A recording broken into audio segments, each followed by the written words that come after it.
সীমান্তের বুকে বয়ে চলা ইছামতি নদীর ধারে দাঁড়িয়ে দেখা যায় দুই দেশের জীবনযাত্রা। নৌকা ভ্রমণে মিলবে ঠান্ডা বাতাস ও অপরূপ দৃশ্য। গোলপাতার জঙ্গলে রোমাঞ্চকর কেনোপি ওয়াক। শতাব্দী প্রাচীন রাজবাড়ির স্থাপত্য আপনাকে নিয়ে যাবে ইতিহাসের পাতায়। সব থেকে কম খরচে একদিনে টাকি ঘুরে দেখার সম্পূর্ণ অভিজ্ঞতা নিয়ে থাকছে আজকের ভিডিও। নমস্কার আর সুপ্রভাত এবং স্বাগত আপনাদের সকলকে দেশি রুটসের সম্পূর্ণ একটা নতুন ভ্রমণ কাহিনীতে।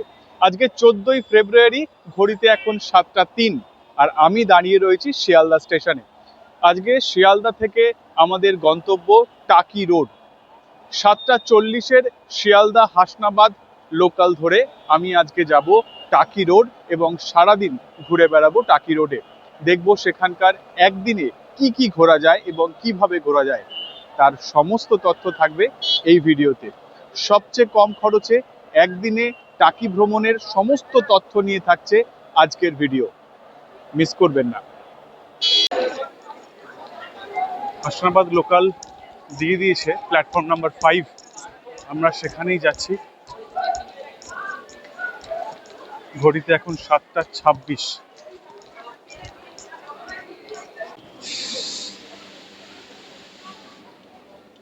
এখন যে স্টেশনে দাঁড়িয়ে আছি এটা হচ্ছে বসিরহাট স্টেশন।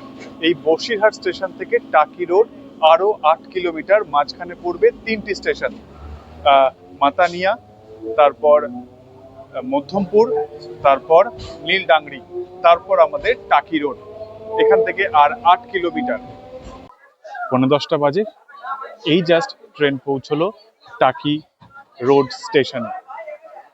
টাকিতে আসলে প্রথমে যেটা মনে পড়ে এবং যেটা বলে রাখা দরকার সেটা হচ্ছে আমরা কিন্তু একদম ভারত বাংলাদেশের বর্ডারের কাছাকাছি, মানে এখান থেকে কয়েক কিলোমিটার দূরেই বাংলাদেশের বর্ডার। স্টেশন থেকে বেরোলেই সোজা এই পথেই আপনাকে নেমে যেতে হবে, আর এই হচ্ছে টোটো স্ট্যান্ড। স্টেশন থেকে বেরোলেই ঠিক সিঁড়ি দিয়ে নেমেই আপনি টোটো স্ট্যান্ড পাবেন, যেমন আমার পেছনে দেখতে পাচ্ছেন। আর এরকম ব্যানার টাঙানো আছে যে কোথায় কোথায় সাইট সিন আপনি করতে পারবেন। যেমন দেখতে পাচ্ছেন এখানে প্রত্যেকটা আলাদা আলাদা করে সাইট রয়েছে। সাইট নাম্বার 1, এটি হচ্ছে দ্বিতীয় সাইট, আর এটি হচ্ছে তৃতীয় সাইট। যেমন দেখতে পাচ্ছেন যে এই প্রত্যেকটার আলাদা আলাদা করে সাইটের চার্জ রয়েছে। তৃতীয় সাইটে 350 টাকা, দ্বিতীয় সাইট নিলে 500 টাকা, আর যদি প্রথম সাইট নেন তাহলে 350 টাকা। এবার হচ্ছে কি দেখবেন, মানে সাইটে কি কি আছে সেটাও দেখাচ্ছি। প্রথম সাইটে টাকি রামকৃষ্ণ মিশন, টাকি কুলেশ্বরী মন্দির, কৌশিকী গাঙ্গুলির জমিদার বাড়ি, পুবের রাজবাড়ি, টাকি রাজবাড়ি ঘাট, এটি হচ্ছে ফার্স্ট সাইট। সেকেন্ড সাইটে জোড়া শিব মন্দির, জেনারেল শঙ্কর রায়চৌধুরীর বাড়ি, তারপর ঘোড়ানো নলকূপ, বিসর্জন শুটিং হয়েছিল যে প্লটটিতে সেইটি, মিনি সুন্দরবন মানে গোলপাতার জঙ্গল, এটি হচ্ছে সেকেন্ড সাইট, 500 টাকা। আর তৃতীয় সাইটে রয়েছে টাকি ঘোষবাড়ি দুর্গা দালান, পিকনিক স্পট, প্রকৃতি সৈকত পিকনিক স্পট, টাকি স্বর্ণময়ী শ্মশান ঘাট, আর ত্রিশক্তি মন্দির এবং 3 নদীর মোহনা, এটি হচ্ছে 350 টাকা। এইবার যদি আপনি এই তিনটেই একসাথে করতে চান তাহলে 1100 টাকা পড়বে। এখান থেকেই টোটো রিজার্ভ করতে পারবেন এবং স্টেশন টু স্টেশন কন্ট্যাক্ট করতে পারবেন। কিন্তু এখানে একটা টুইস্ট আছে, যেটা আমি আপনাদের চেষ্টা করব যাতে যতটা ম্যানেজ করা যায় সেটা করার। স্টেশন থেকে সোজা টোটো নিয়ে আপনারা টাকির এই রাজবাড়ি ঘাটে চলে আসতে পারেন মাত্র 20 টাকার বিনিময়ে। এখানে প্রচুর দোকানপাট রয়েছে, এখানে জল খাবার খেয়ে ব্রেকফাস্ট করে তারপর সাইট সিন দেখা শুরু করতে পারেন। এই টাকি রাজবাড়িও কিন্তু আপনার সাইট সিন লিস্টের মধ্যে থাকবে। আমি এখন দাঁড়িয়ে আছি টাকি রাজবাড়ি ঘাটে। এই হচ্ছে টাকির রাজবাড়ি ঘাট। বসার জায়গা রয়েছে দুদিকে, আর পিছনে এটি হচ্ছে ইছামতি নদী। সবচেয়ে ভেবে যেটা খুব এক্সাইট লাগছে সেটা হচ্ছে এই যে পেছনের যে নদীর ওপারে যে আপনি ভূখণ্ডটি দেখতে পাচ্ছেন সেটি কিন্তু বাংলাদেশের সাতক্ষীরা। একদম পরিষ্কার দেখতে পাচ্ছি কয়েক কিলোমিটার নদীর ওপারেই। বাংলাদেশের সাতক্ষীরা, এটা এই ঘাট থেকে পরিষ্কার দেখা যায়, যদিও টাকি পুরো শহরটাই বাংলাদেশের একদম বর্ডারের কাছাকাছি। এই দেখুন, এই হচ্ছে বাংলাদেশ, বাংলাদেশের সাতক্ষীরা।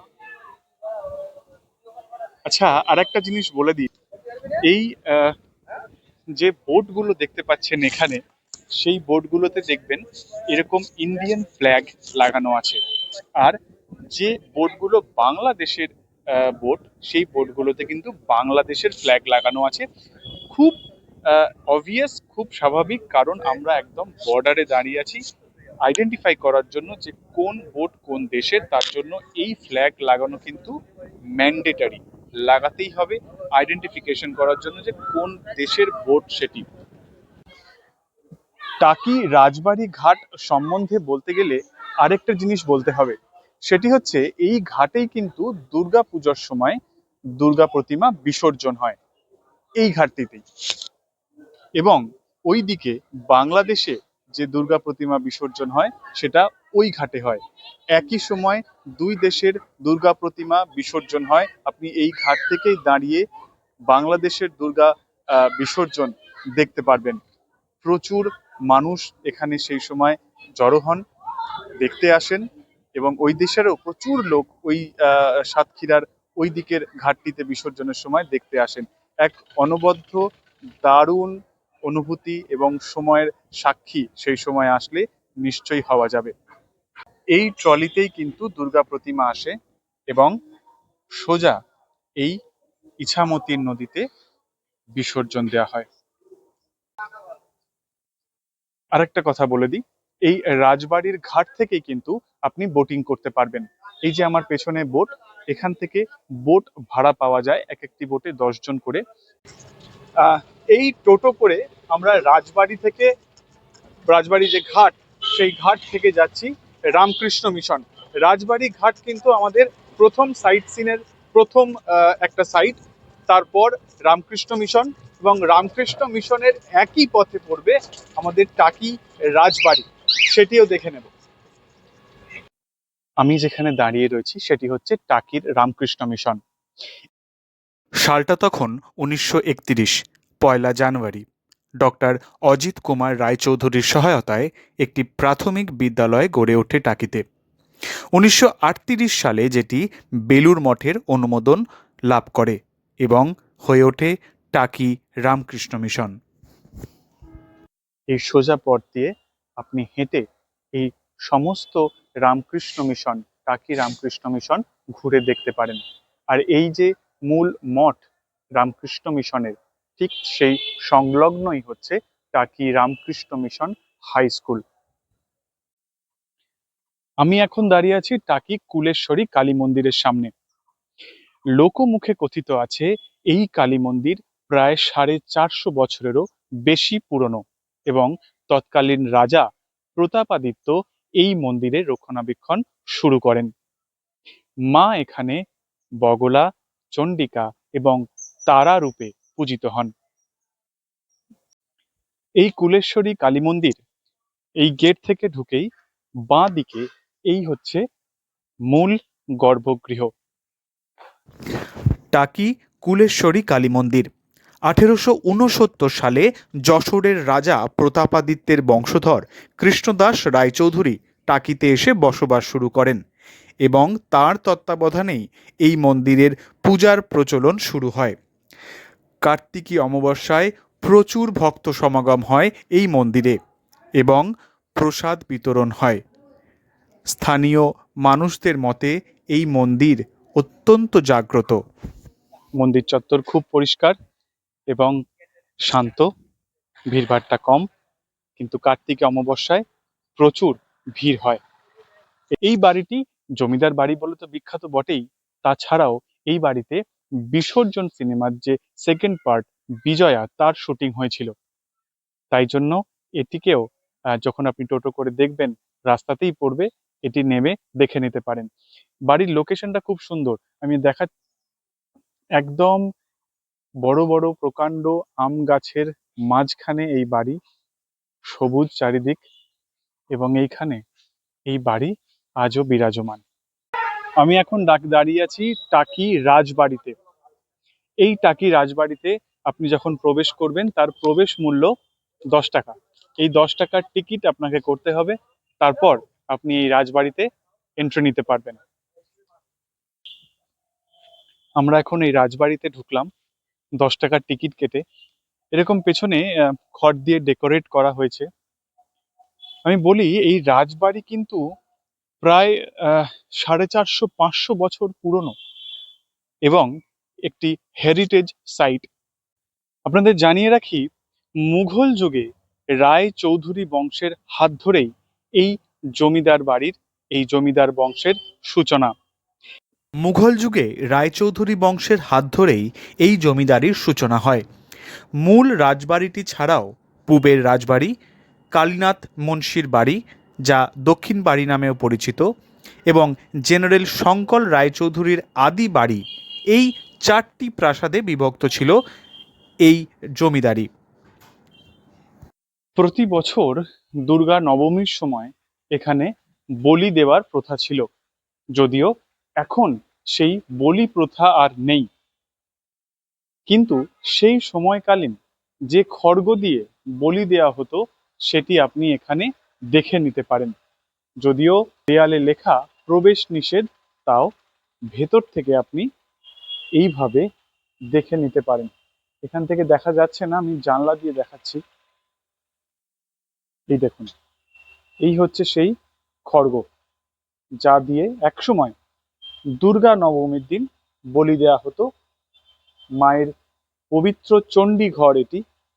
এই টাকি রাজবাড়ির আরেক নাম হচ্ছে কমলাকান্ত রায়চৌধুরীর রাজবাড়ি, কারণ কমলাকান্ত রায়চৌধুরী এই রাজবাড়িটি নির্মাণ করেন।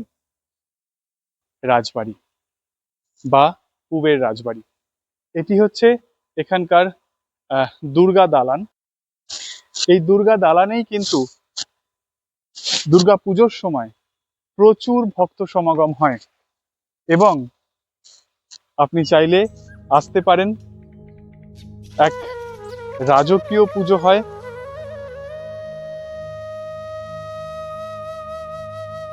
টাকি রাজবাড়ি বা পূবের রাজবাড়ি দুটোই একই। এটি দুর্গা দালান, এদিকে একটি চিলড্রেন্স পার্ক রয়েছে আর বড় বড় আম গাছে ঘেরা। এখানে পুকুর রয়েছে, পুকুরের পাশে বসার সুন্দর জায়গা। আমরা একটু পরে গিয়ে পুকুর ঘাটটায় বসবো।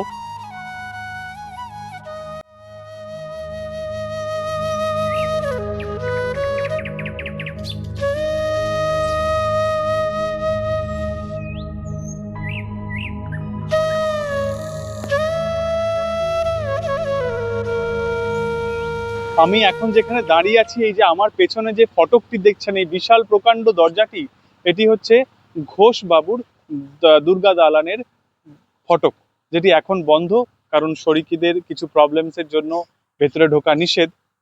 তাই আমরা বাইরে থেকেই দেখব। যদিও এইখানে এই দরজা এবং পেছন দিকে এই পুরো বাড়িটি হচ্ছে ঘোষবাবুর দুর্গা দালান।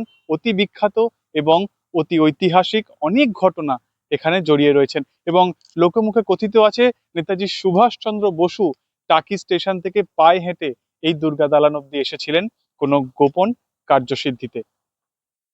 ঠিক এর পেছনের গলি দিয়ে, খুব সরু গলি, সংকীর্ণ গলি, সেখান দিয়ে টোটো ঢুকছে। এইখান থেকে দুর্গা দালান দেখা যাবে, আমি দেখাচ্ছি টোটোতে উঠে। এই হচ্ছে দুর্গা দালান, এই প্রায় পুরোটা দেখা যাচ্ছে পাঁচিলের ওপর থেকে। প্রায় 400-450 বছর পুরনো এই দুর্গা দালান, অসাধারণ। যার সাথে সুভাষচন্দ্র বোস দেখা করতে আসতেন তিনি অন্যতম একজন ব্যক্তি, যার নাম কালীনাথ মুন্সি। এবং এই কালীনাথ মুন্সি কে ছিলেন তা জানলে সত্যি আপনি অবাক হয়ে যাবেন। কালীনাথ মুন্সি রাজা রামমোহন রায়ের সতীদাহ প্রথা বিলে দ্বিতীয় ব্যক্তি হিসেবে স্বাক্ষর করেছিলেন। আমি এখন যেখান দিয়ে হাঁটছি সেটা হচ্ছে প্রতীক সৈকত বলে একটি পিকনিক স্পট, কিন্তু এটাকে শুধু পিকনিক স্পট বললে ভুল হবে। পিকনিক স্পট তো বটেই, এছাড়াও রয়েছে এই ইছামতি নদীর অসাধারণ ভিউ, যার এই প্রতীক সৈকতও কিন্তু আপনার সাইট সিনের মধ্যে পড়বে, তাই এটিকেও দেখে নিতে পারেন। সিঁড়ি দিয়ে ওপরে উঠলে আপনি সহজেই এই যে ছাউনি করা রয়েছে ওপরে পিকনিক স্পট, এরকম বেশ 5টা 6টা ছাউনি শেড রয়েছে, এই রকম ভিউ।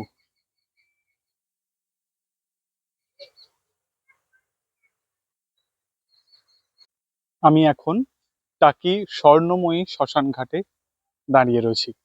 এই স্বর্ণময়ী শ্মশান ঘাট আপনার যে সাইট সিনের মধ্যেই পড়বে, এটিও আপনি টোটো করে যাওয়ার পথে দেখে নিতে পারেন।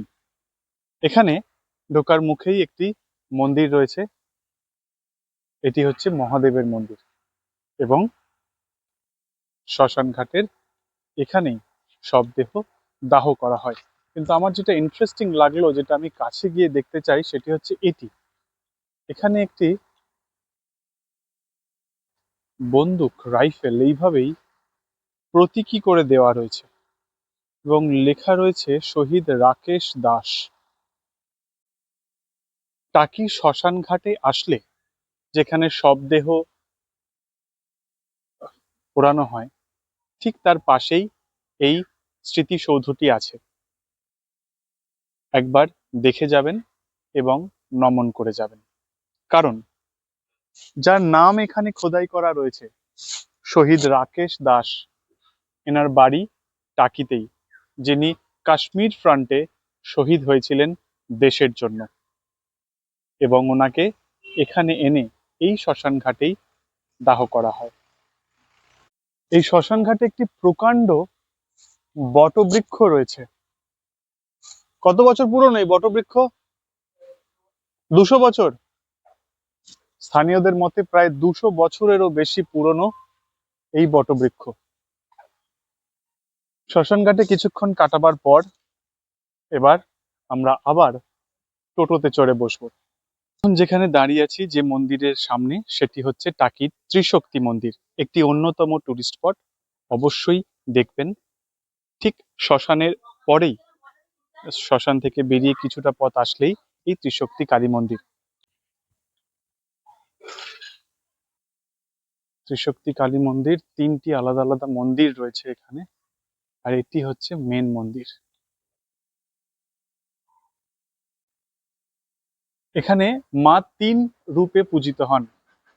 মধ্যিখানে রয়েছেন মা কুলেশ্বরী, এবং ডান দিকে রয়েছে মা বগলা, এবং বাম দিকে মা তারা। মা এখানে 3 মূর্তিতে পুজো হন বা 3 রূপে পুজো হন, তাই এই মন্দিরের নাম ত্রিশক্তি মন্দির। এই ত্রিশক্তি মন্দির আপনি যাবার পথে রাস্তাতেই নেমে দেখে নিতে পারবেন। ইনি হচ্ছেন বাবা সর্বানন্দ গিরি মহারাজ, যার সমাধি এই মন্দিরের নিচেই করা হয়েছে, এবং ইনি এই মন্দিরের ত্রিশক্তি মন্দিরের প্রতিষ্ঠাতা, এবং নিজেও শক্তিশালী এবং বিখ্যাত তান্ত্রিক ছিলেন।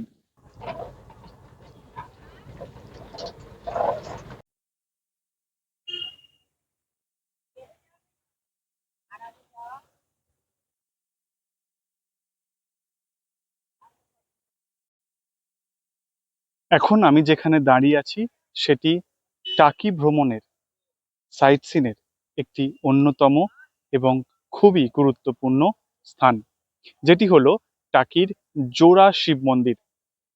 এই শিব মন্দিরের বয়স প্রায় 400 বছরেরও বেশি, এবং তার সামনেই রয়েছে এই পুকুর। এই ভবানী রায়চৌধুরী এই জোড়া শিব মন্দির প্রতিষ্ঠা করেন, যার বয়স প্রায় 350-400 বছর। এই জোড়া শিব মন্দির আপনার টাকি ভ্রমণের একটি অন্যতম গুরুত্বপূর্ণ সাইট, অবশ্যই দেখবেন। টোটো করে যখন যাবেন, তখন কিন্তু এই ইছামতি নদী আপনার ডান দিকেই থাকবে। এই রাস্তাটা, মানে এই যে স্পেসিফিক রাস্তাটা, এটির কিন্তু একটি অন্যরকম ঐতিহ্যপূর্ণ ব্যাখ্যা রয়েছে, তাই না রবিউল ভাই? এই রাস্তা দিয়ে মুঘলরা বোধহয় আক্রমণ করেছিল, যখন আক্রমণ করেছিল এই রাস্তা দিয়ে গিয়েছিল। এবং আপনার ডান পাশে ইছামতি নদী, আর এইগুলো কিন্তু বিএসএফ এর স্পিড বোট যেটা দেখাচ্ছি।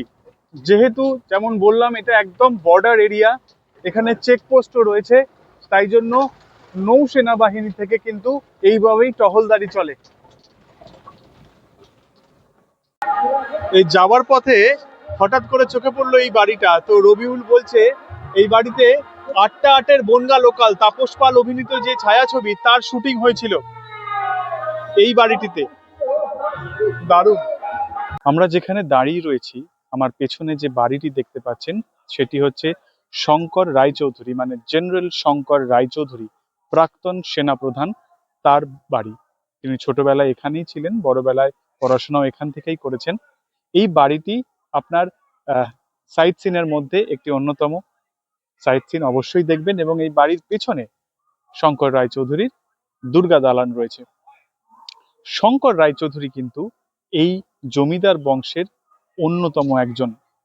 যে 4টি জমিদার বাড়ির কথা আমি বলেছিলাম রাজবাড়িতে, তার মধ্যে একটি কিন্তু এই শঙ্কর রায়চৌধুরীর বাড়ি। টোটো করে এখানে নেমে আপনি সোজা দেখতে পাবেন জেনারেল শঙ্কর রায়চৌধুরীর এই বাড়ি। আমরা পেছন দিকটায় যাই, গিয়ে দেখি আর কি কি দেখা যায়। বাড়িটিতে তালা বন্ধ, সুতরাং ভেতরে তো প্রবেশ করার কোনো জায়গাই নেই। আরো একটা ইন্টারেস্টিং জিনিস, শঙ্কর রায়চৌধুরীর বাড়ির ঠিক পাঁচিলের পাশেই যে বাড়িটি দেখতে পাচ্ছেন, এই বাড়িটি কিন্তু গয়নার বাক্স যে ছায়াছবি হয়েছিল তার শুটিং হয়েছিল এই বাড়িটিতে। আমি ক্যামেরাটা ঘুরিয়ে দেখাচ্ছি একবার, দেখুন।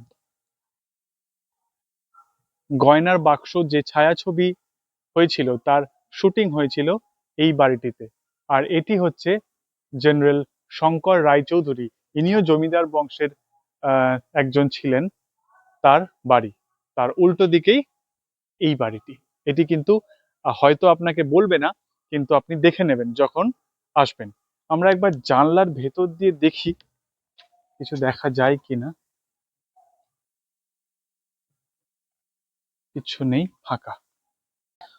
জেনারেল শঙ্কর রায়চৌধুরীর বাড়ির ঠিক পেছনেই তার দুর্গা দালান। প্রতি দুর্গা উৎসবে এখানে প্রচুর ভক্ত সমাগম হয় এবং রীতি মেনে হয় দুর্গোৎসব।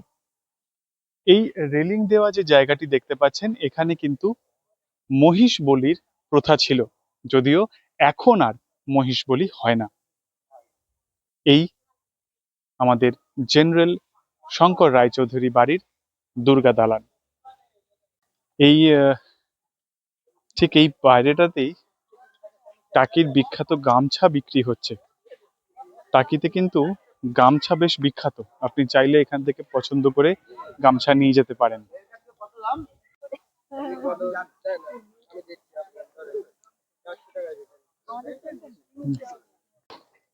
ঘুরিয়ে নাও, ঘুরিয়ে নাও। চলুন আবার উঠে বসি। চলো ভাই। এই যে আমার পেছনে যে বিল্ডিংটি দেখতে পাচ্ছেন, এটি হচ্ছে ব্রিটিশ আমলের ঘোরানো নলকূপ, এবং এখানে এখনো সেই পাইপটা রয়েছে যেখান দিয়ে জল ওপরে তোলা হতো। এই ওপরে একটা ট্যাঙ্ক ছিল, সেই ট্যাঙ্কটা এখন এখানে নিচে নামানো। এই যে ট্যাঙ্ক, এই ট্যাঙ্কটি ছিল ওই ওপরে। এটি হচ্ছে ঘোরানো নলকূপ। নলটা কোথায় এই নলকূপের দেখাচ্ছি, দেখুন।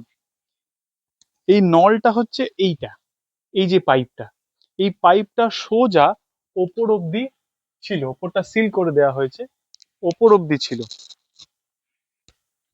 এই ওপরে এই ট্যাঙ্ক ছিল, জল ওপর অব্দি যেত, এই ট্যাঙ্কে রিজার্ভ হতো, তারপর এই ট্যাঙ্ক থেকে বা এই নলকূপ থেকে জল নিতেন।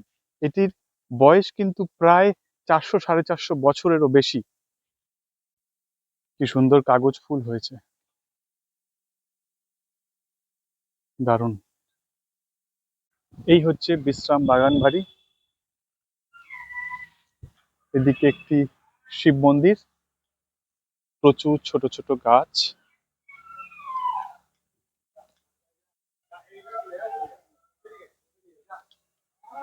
এখানে একটি পালকি রয়েছে।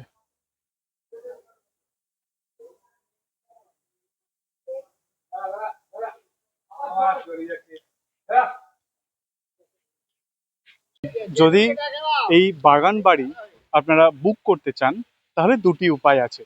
এক, বিশ্রাম বাগান বাড়ি বলে যে ওয়েবসাইট আপনি গুগলে সার্চ করতে পারবেন, সেখান থেকে অনলাইন বুকিং করতে পারবেন।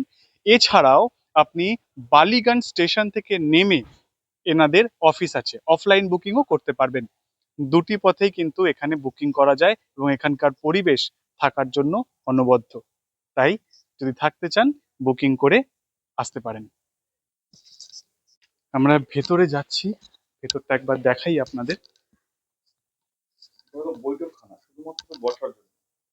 বৈঠকখানা, এখানে প্রচুর নামিগুণী ব্যক্তিরা এসেছেন। এবং চাকরিতে যত সিনেমা শুটিং হয়েছে হ্যাঁ। সমস্ত আর্টিস্টরা এসে এখানে মূলত থাকে। আচ্ছা, দেখি শুটিংটা করতে। শুটিংটা এখন করতে। সোনার বাংলা হয়েছে বলে ওখানেই থাকে, কিন্তু মূলত এখানেই এসে এখানে। সমস্ত প্রসিদ্ধ শঙ্করশীল, নগরকীর্তন, ভূমিকন্যা, আট্টাটের বনগল্প যে সমস্ত সিনেমা সবাই এখানে এসেই থেকেছে। এখানে থেকে। বাহ। আর এখানে যদি শুধুমাত্র কেউ এটা হলো বসার জায়গা, অ্যাটাচ টয়লেট সহ। একটা চলের জন্য বৈঠকখানা, এখানে আমাদের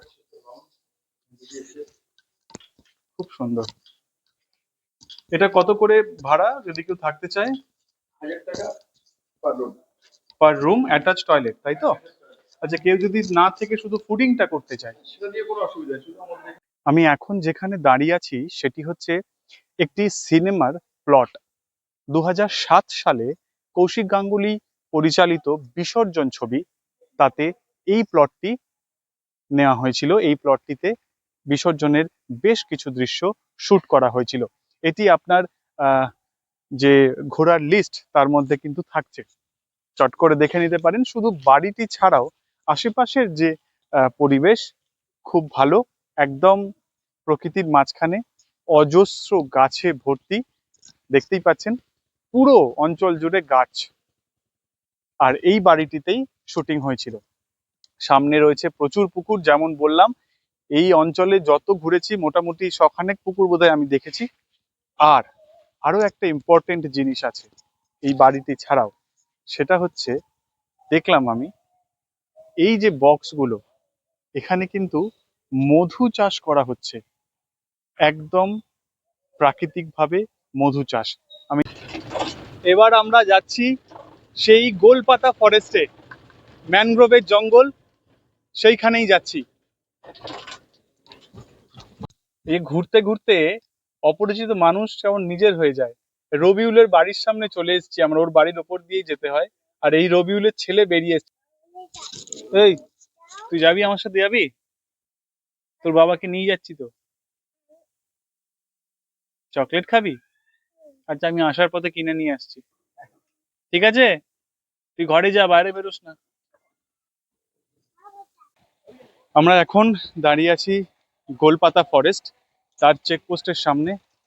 এখানে আপনাকে আপনার একটা ফটো আইডি প্রুফ জমা দিতে হবে এবং জমা দেওয়ার পর একটা সিরিয়াল নাম্বার দেবে। সেই সিরিয়াল নাম্বারটা আবার বললে ওরা আপনার আইডি কার্ডটা ফিরিয়ে দেবে। চেকপোস্ট ক্রস করলে এখান থেকে ভ্যান পাবেন, ইলেকট্রিক ভ্যান, মোটর ভ্যান বা পায়ে টানা ভ্যান। এখান থেকে যাওয়া আর আসা 30 টাকা, 30 টাকা, 60 টাকার বিনিময়ে আপনাকে একদম গোলপাতা ফরেস্টের এন্ট্রি পয়েন্ট অবধি নিয়ে যাওয়া হবে। সেখান থেকে আপনি দেখে আবার ফিরে আসবেন এই ভ্যানে করেই। যদি আপনি 4 জন আসেন তাহলে 4 জনেরই আইডি প্রুফ লাগবে, মানে প্রত্যেক ইন্ডিভিজুয়ালের একটি করে ফটো আইডি প্রুফ লাগবে, এটা কিন্তু মনে রাখবেন। নামলাম, টিকিট কাটতে হবে একটা।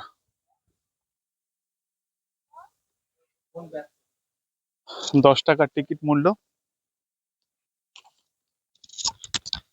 10 টাকা দিয়ে টিকিট কেটে তারপর আমরা এই জঙ্গলে প্রবেশ করার পাস পেয়ে যাব। না গুড়, ও খেজুরি গুড় আর পাটালি, আচ্ছা আচ্ছা, ঠিক আছে। আমি যেখানে দাঁড়িয়ে আছি এটি হচ্ছে গোলপাতার forest. Cherry on the cake মানে একদম টাকি যে জন্য বিখ্যাত বা যে জন্য টুরিস্টরা এখানে আসে তার অন্যতম 1 নম্বর কারণের মধ্যে হচ্ছে এই গোলপাতার জঙ্গল আর তার সাথে ওই বোট রাইড। তাই এটিকে তো মিস করাই যাবে না, আলো থাকতে থাকতে দেখে নেবেন। এদিকটায় প্রোটেক্টেড এরিয়া, বিএসএফ ক্যাম্প, নির্দেশ দেওয়া আছে এখানে কোনো টুরিস্ট যেতে পারে না, তাই আমরা তার উল্লঙ্ঘন করব না। আমরা এবার এই পথ ধরে ভেতরে যাব, চলুন। গোলপাতার জঙ্গল আর ম্যানগ্রোভের মধ্যে দিয়ে একটা কেনোপি আছে, ওয়াকিং ট্রেল, অনেকটা সুন্দরবনের মতো। এই ক্যানোপিটা দিয়ে আপনি সোজা চলে যেতে পারবেন একদম ইছামতির নদীর পাড়ে। ভিউ পয়েন্ট আছে সেখানে, সেখান থেকে ওয়াচ টাওয়ার আছে, ওয়াচ টাওয়ারের ওপর থেকে পুরো অঞ্চলটা দেখে নিতে পারবেন। তবে পায়ে হেঁটে এই ক্যানোপিতে ঘোরাটাই একটা অন্যরকম অভিজ্ঞতা।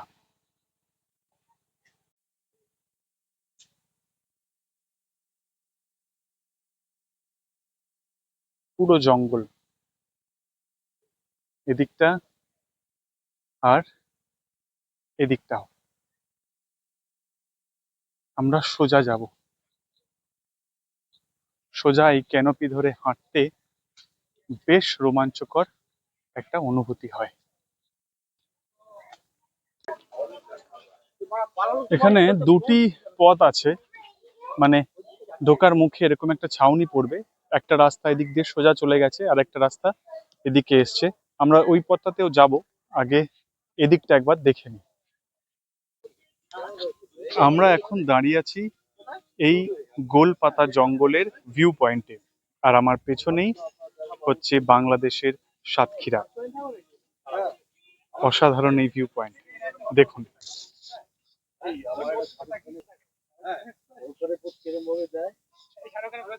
আর এই হচ্ছে সাতক্ষীরা এই দিকটায়। এখানে আরেকটা ইন্টারেস্টিং ব্যাপার আছে, সেটা হচ্ছে যদি আপনি দাদার থেকে লেবু জল খান তাহলে আপনি বাইনোকুলার করে ওদিকে দেখতে পারবেন। মানে 10 টাকার বিনিময়ে 1 গ্লাস লেবু জল আর বাইনোকুলার দিয়ে দেখা। ট্রাই করতে পারেন, আমিও একবার করে দেখব। দুজন হেঁটে যাচ্ছে,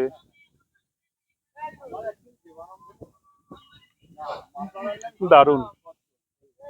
এই বাইনোকুলার দিয়ে কিন্তু একদম কাছে দেখা যায়। একজন জেলে মাছ ধরছে, তারা সবাই কিন্তু বাংলাদেশের নাগরিক, এবং আমি এত সামনে যে বাংলাদেশের এই বর্ডার দেখতে পারবো সেটা ভাবিনি। দারুণ।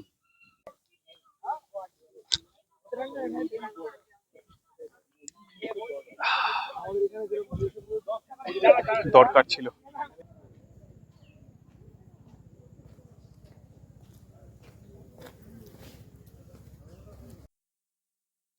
কেমন লাগছে বলুন তো? এই সোজা একদম জঙ্গলের বুক চিরে এই ক্যানোপি। ওখানে কিন্তু গরান গাছ রয়েছে, লেখাও রয়েছে গরান, গরান, গেওয়া, সুন্দরী আর ম্যানগ্রোভ, গোলপাতা। এই গাছের জঙ্গল চারিদিকে, আর আপনি এই ক্যানোপি দিয়ে হেঁটে আসবেন। অসাধারণ অভূতপূর্ব অনুভূতি। এটা সোজা একটা ওয়াচ টাওয়ার রয়েছে, আমরা সেই ওয়াচ টাওয়ারে যাব।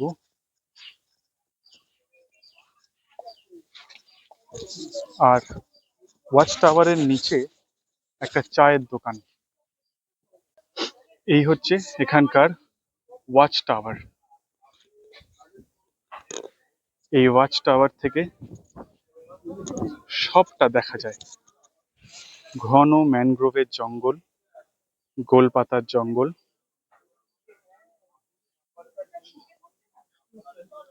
চারিদিকে সবুজ আর সবুজ।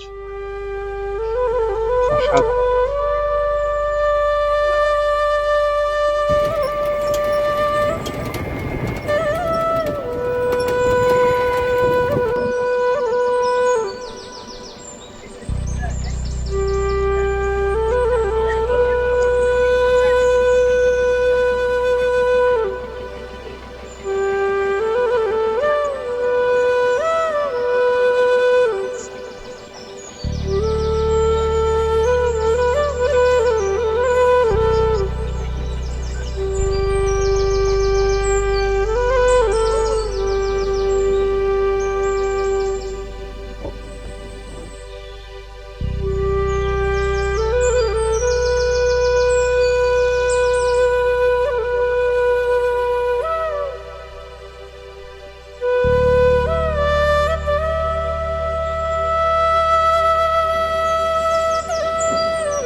বলেছিলাম 100 টাকার বিনিময়ে আমরা এই বোটে করে যাচ্ছি মোহনা, বিদ্যাধরী, কালিন্দী এবং এই ইছামতির 3 নদীর সঙ্গম মোহনা স্থল, সেখানেই যাব এই বোটে করে। আপনি এই বোট রিজার্ভ করতে পারেন 1000 টাকার বিনিময়ে, অথবা 100 টাকা করে আপনি শেয়ারেও যেতে পারেন। ভাবলেই অবাক লাগে যে একদম হাতের কাছে এইটা হচ্ছে ইন্ডিয়া, আর এইদিকে হচ্ছে বাংলাদেশের সাতক্ষীরা। এক অন্যরকম অনুভূতি যখন আপনি বোটে করে ইছামতি নদীর ওপর দিয়ে ঘুরে বেড়াবেন।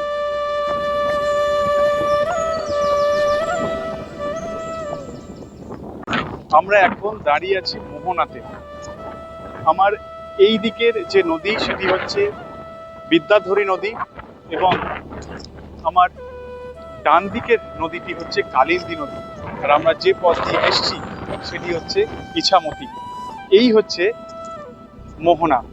আপনাদের ক্যামেরাটা ঘুরিয়ে দেখাতে, এই দিকের নদীটা হচ্ছে বিদ্যাধরী নদী, যেটা ওই দিয়ে এসছে, আর এই দিকের নদীটা হচ্ছে কালিন্দী নদী, আর আমরা এসছি ইছামতি। পেছনে এটাই হচ্ছে মোহনা, আর এইদিকে হচ্ছে সাতক্ষীরার বাংলাদেশ।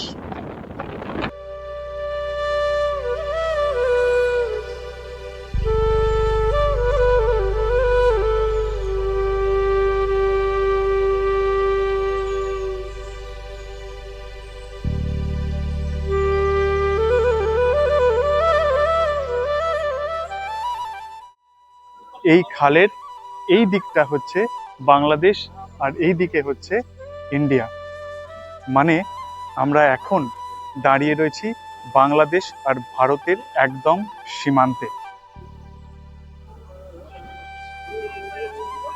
এই পুরোটাই হচ্ছে বাংলাদেশ।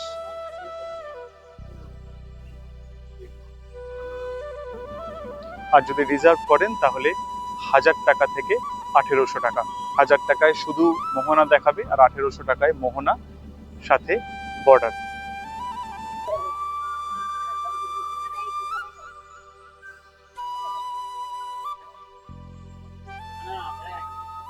আমাদের এই বোটিং শেষ, আবার আমরা ঘাটে নেমেছি। যেটা বলে রাখি, বোট কিন্তু 4টের পর অবধিও চলে।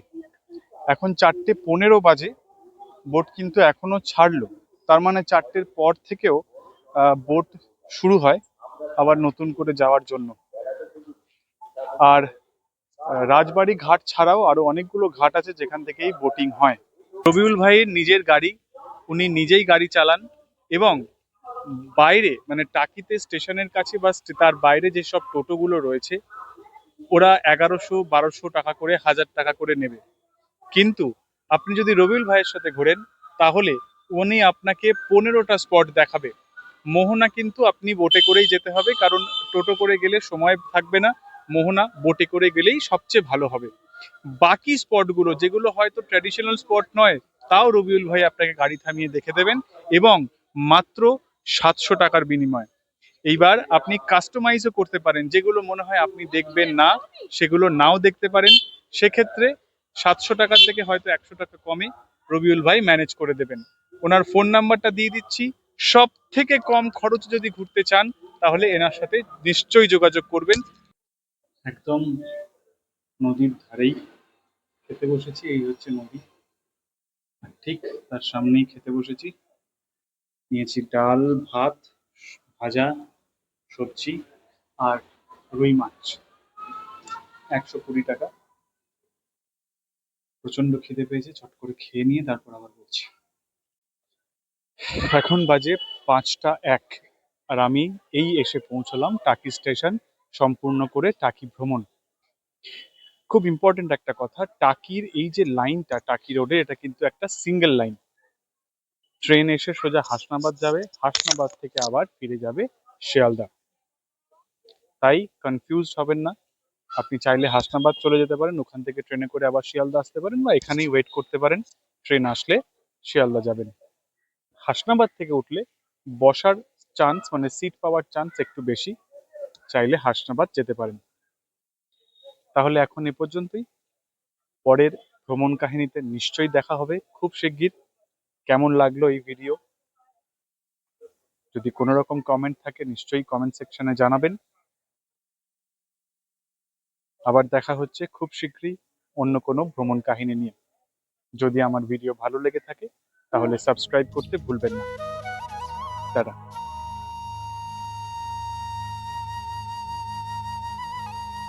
আবার আসিব ফিরে ধানসিঁড়িটির তীরে এই বাংলায়।